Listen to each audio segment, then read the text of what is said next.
안녕하세요. 건강지도 신쌤입니다. 오늘은 물리치료사 법이 우리에게 가져다줄 혜택이 무엇인가에 대해서 이야기를 나눠볼 건데요. 물리치료사는 현재 의료기사에 속해 있어요. 그래서 의료기사 법을 따르게 되는데 그렇기 때문에 우리가 병원 밖에서 하는 의료행위들은 물리치료 행위들은 다 위법이라는 말이 돼요. 그런데 지금 현재 발의가 된 물리치료사 법은 의사의 지도하가 아니라 처방으로 가능해진다라는 법안인데요. 요거는 공간적인 제약이 사라져요. 그러니까 우리가 꼭 병원에서 물리치료 업무를 하는 것이 아니라 의사의 처방만 있다면 우리가 병원 밖을 나가서도 물리치료 행위를 얼마든지 할 수 있다라는 것을 뜻하는 거죠. 그래서 누가 이제 물리치료사 협회에서 만드신 것 같아요. 여기 이제 알기 좋게 써놓은 물리치료사 법이란이라는 사진이 있더라고요. 그래서 이 사진 파일을 같이 보면서 물리치료사 법이 우리에게 정말 실질적으로 어떤 혜택을 줄 것인가에 대해서 이야기를 나눠보면 좋을 것 같습니다. 그래서 부제도 물리치료사 법이 우리에게 가져다줄 놀라운 일이라고 부제가 적혀있네요. 일단 1번은 집으로 찾아가는 방문 물리치료가 가능해진다라고 쓰여 있습니다.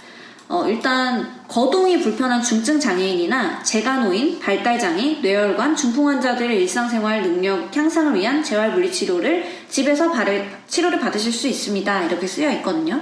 이게 뭘 의미하냐면 아까 이야기했듯이 우리가 병원 내에서 하는 것만 물리치료 행위가 가능하다고 했었잖아요. 그런데 이 법안이 통과가 되게 되면 중풍 노인이나 치매 환자나 거동이 불편한 할머님들이나 어르신들, 그리고 또 거동이 불편한 40, 50대 분이 될 수도 있고 20, 30대가 될 수도 있죠. 이런 분들에게 찾아가서 우리가 물리치료 서비스를 제공하는 것이 가능해집니다. 이어서 두 번째입니다. 두 번째는 의사의 처방으로 환자의 경제적 부담은 다운이라고 쓰여 있네요. 자세한 내용까지 한번 읽어볼게요. 물리치료를 받기 위해서 과도한 의료비를 지출하면서 외래진료, 입원 치료를 받던 경제적, 시간적 고통 비용을 줄일 수 있습니다. 이렇게 쓰여 있는데 이게 뭘 의미하냐면요. 우리가 물리치료를 받고 싶어요. 그러면 병원에 가죠. 병원에 가서 먼저 하는 것이 의사 선생님과 진료를 봅니다. 근데 이 진료를 보게 되면 뭐가 발생하죠? 진료비가 발생합니다. 우리는 물리치료만 받으러 왔는데 물리치료 비용과 진료비가 동시에 발생하는 거죠. 물론 이제 처음에는 상태를 확인하기 위해서 받는다고 해도 사실은 내가 물리치료만 하면 되는데 라고 생각을 하지만 진료비가 계속 청구가 되는 부분이 있죠. 그런 부분에 있어서 경제적인 부담이 줄게 되는 거죠. 자, 바로 이어서 세 번째를 보겠습니다. 세 번째는 뭐라고 쓰여 있냐면 국민의료비 절감이라고 쓰여 있어요. 앞의 내용과 일맥상통한 내용이기 때문에 이거는 바로 이해가 가실 거라고 생각해요. 왜 국민의료비가 절감이 되는지. 자, 네 번째는 국민의 건강한 생활 증진 및 보건 향상. 내용을 다 한번 읽어볼게요. 고령화에 따른 지역사회 통합 돌봄, 커뮤니티 케어 등 만성퇴행성 질환 등에 대한 재활요양 등의 수행으로 우리 국민의 질적으로 향상된 건강한 노후 생활에 도움이 됩니다. 당연히 그렇겠죠. 왜냐하면 고령화 사회에 진입하면 진입할수록 아까 제가 예시를 들었던 그런 사례들이 굉장히 많을 거예요. 치료를 받고 싶은데 병원에 갈 수 없는 상황이야. 이 물리치료사 법은 해결책이 될 수가 있는 거죠. 자, 마지막으로 5번째 보겠습니다. 보건의료 수혜자 중심의 서비스 전달 체계 마련.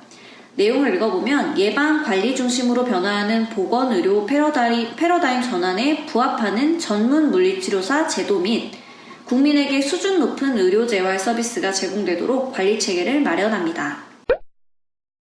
꼭 내가 아파서 치료를 받는다기보다는 예방 및 관리의 목적으로 물리치료를 받을 수도 있겠죠. 그래서 이 사진의 마지막 하단을 보면요. 되게 인상적인 문구가 쓰여 있어요. 읽어볼게요.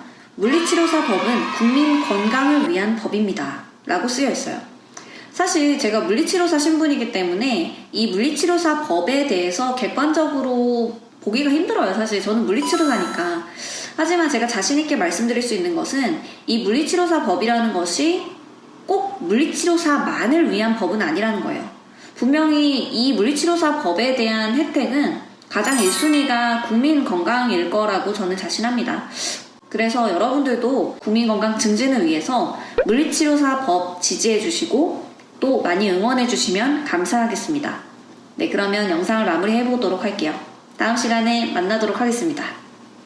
지금까지 신쌤이었습니다.